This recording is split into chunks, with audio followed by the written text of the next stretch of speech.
On a quiet, frosty night, when the world seemed wrapped in stillness, a chance encounter on a lonely highway set off a chain of events that would forever alter Mark and Susan's lives.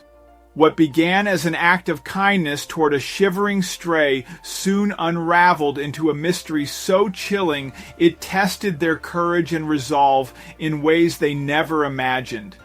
Stay with us as we dive into this haunting tale of loyalty, danger, and the shadows that sometimes follow even the purest intentions.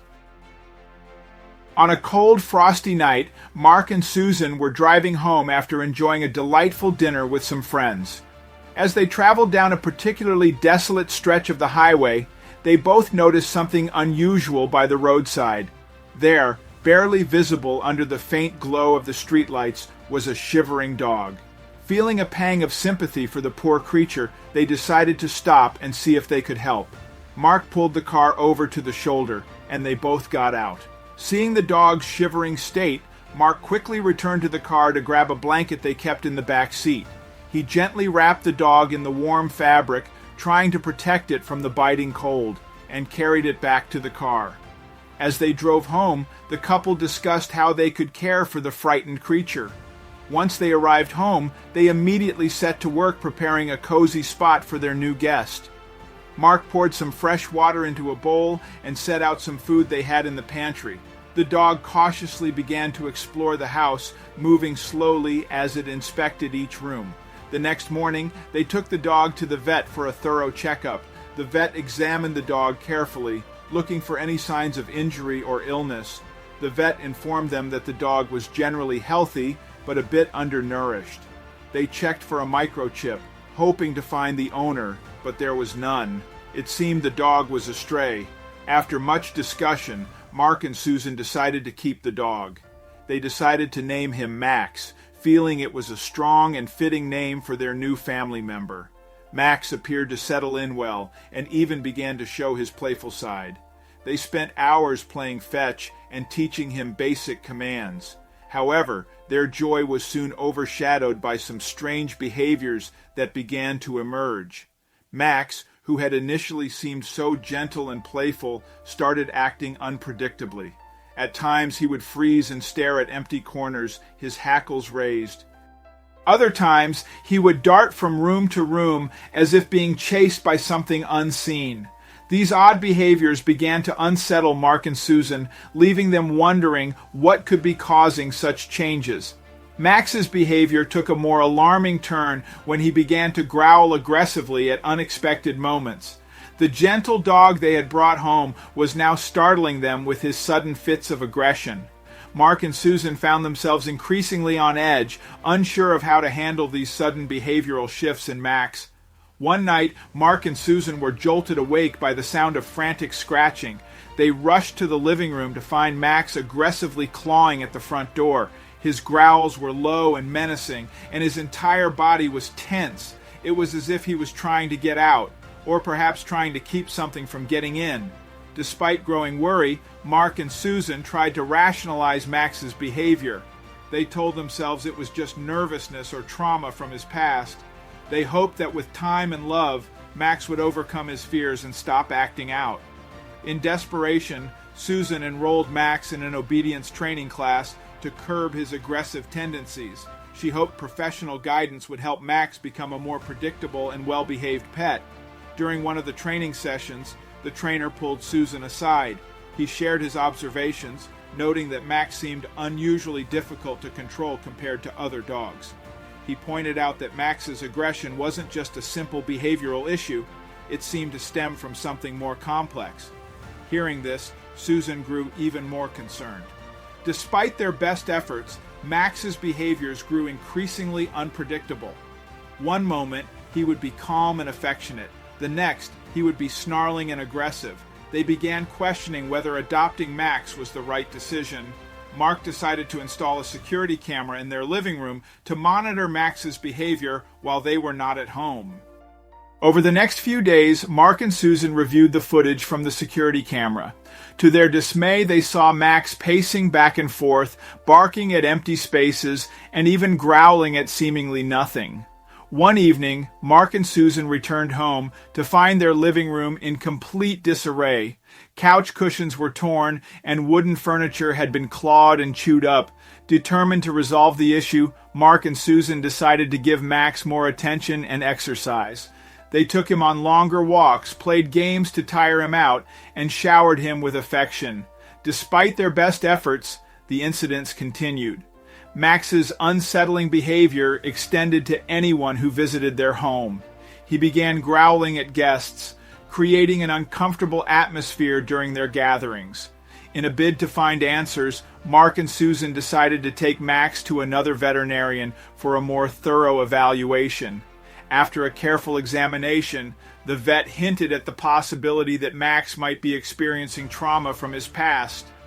Hearing this, Mark and Susan felt a mix of sadness and frustration. Determined to uncover Max's past, Mark decided to conduct some research on his own. Susan took a different approach by posting flyers and social media messages asking if anyone recognized Max. She included pictures and a detailed description, hoping that someone might come forward with information. A few days later, they received an anonymous tip that darkened their hopes. The tip suggested that the dog could have been part of a clandestine and illegal operation. Shocked by the tip, Mark and Susan began to piece together the unsettling truth about Max. Realizing they might be in over their heads, Mark and Susan contacted local authorities for assistance. They hoped the police or animal control could intervene, but their pleas fell on deaf ears. The authorities seemed disinterested or too busy to help, offering only generic advice. One morning, they discovered strange markings near their windows and doors. The markings resembled symbols or messages, something they couldn't interpret but found deeply unsettling. It was as though someone had been lurking outside, leaving cryptic signs behind. This new development only added to their fear and confusion. Susan began to fear that keeping Max might have put them in danger. Despite Susan's growing fears, Mark insisted on keeping Max until they could learn more about his origins. As the days passed, Max became increasingly aggressive and difficult to handle. Even simple tasks like feeding him or taking him for a walk turned into challenges. One afternoon, a stranger lingered outside their home, making them both uneasy. The man seemed to be observing their house, possibly even casing it. Mark approached him, but the stranger quickly walked away without saying a word. The unsettling encounter left both Mark and Susan even more paranoid.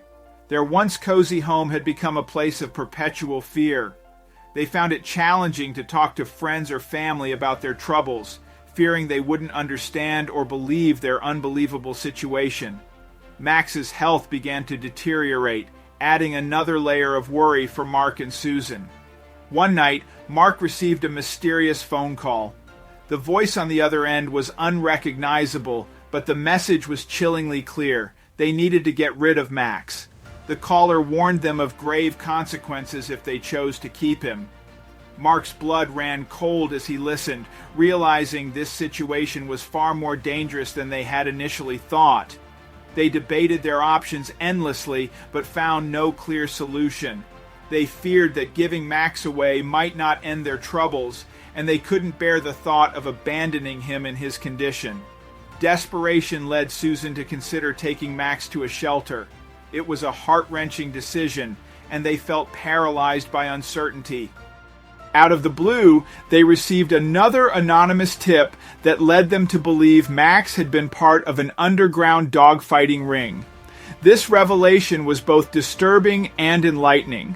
It explained his aggressive behavior and health issues. Mark and Susan were horrified at the thought of Max being subjected to such cruelty. They realized they were entangled in a situation far more sinister than they had ever imagined. The tip about the dogfighting ring made Mark and Susan see Max in a new light. They realized his aggression might have been trained into him through abuse. Desperate for guidance, Mark and Susan contacted an animal rights organization. They explained Max's situation and the disturbing discoveries they had made. The organization agreed to help, offering advice and resources. It was a small glimmer of hope in their otherwise bleak situation. The animal rights organization advised them to stay low and limit communication regarding Max. They explained that the people involved in illegal dog fighting rings could be extremely dangerous and unpredictable.